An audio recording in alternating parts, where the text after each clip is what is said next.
welcome back to my channel. Kung bago na kayo sa channel ko, ako nga pala si Gia Baco.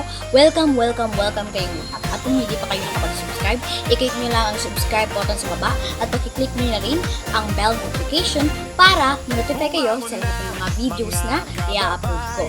Kung bago lang kayo guys sa aking YouTube channel, nag-upload ako ng mga video tips, video tutorials, nang sa ganun ay may share ko ang kaalaman ko sa kapwa ko YouTubers, lalong-lalo na sa mga new YouTubers na nagsisimula pa lang gumawa ng kanilang channel.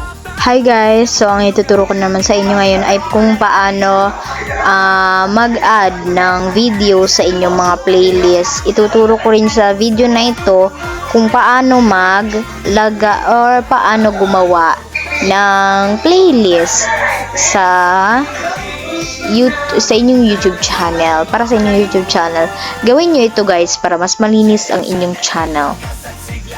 Para makita ng inyong mga viewers lahat ng mga videos nyo sa inyong playlist at hindi na sila maghanap at hindi na sila mag-filter kung popular, oldest, or latest ang inyong mga video na kanilang panonoorin. Kasi may ibang viewers na gusto nilang alamin kung nagsimula ka ba talagang nag-viral talaga agad or nagsimula ka talagang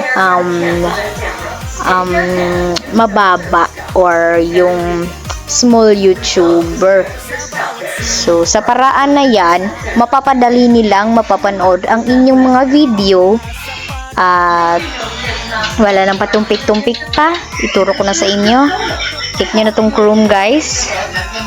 Tapos, click nyo tong search. Then, search nyo. Yan.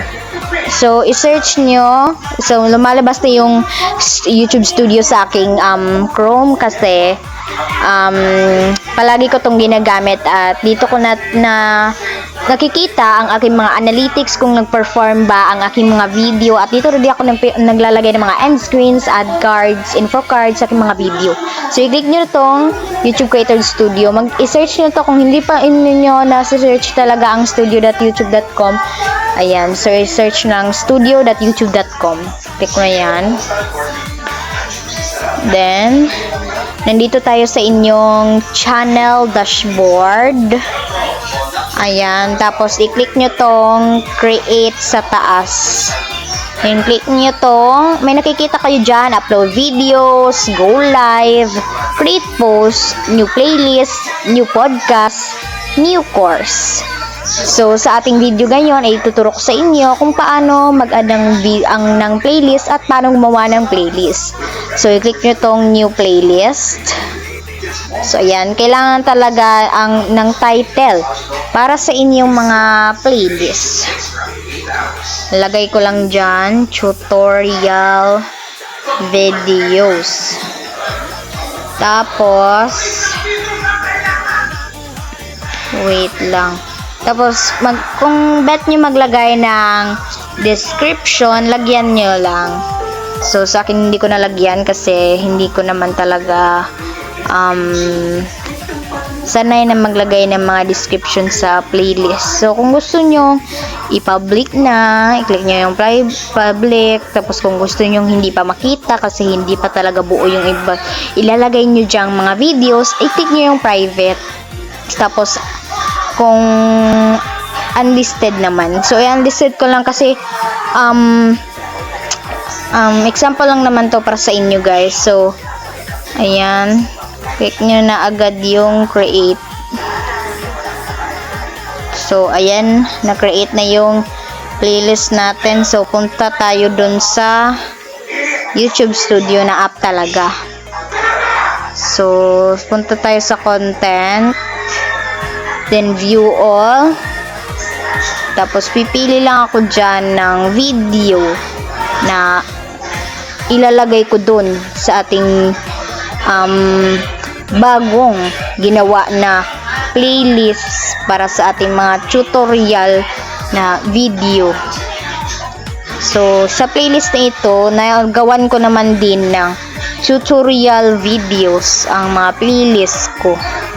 So, gagawan na lang ako ng duplicated na playlist para sa inyo guys.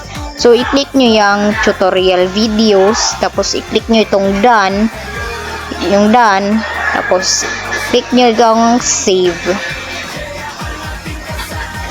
So, ayan guys, automatically na yan na malalagay sa inyong mga video, sa inyong mga playlist sa inyong YouTube channel.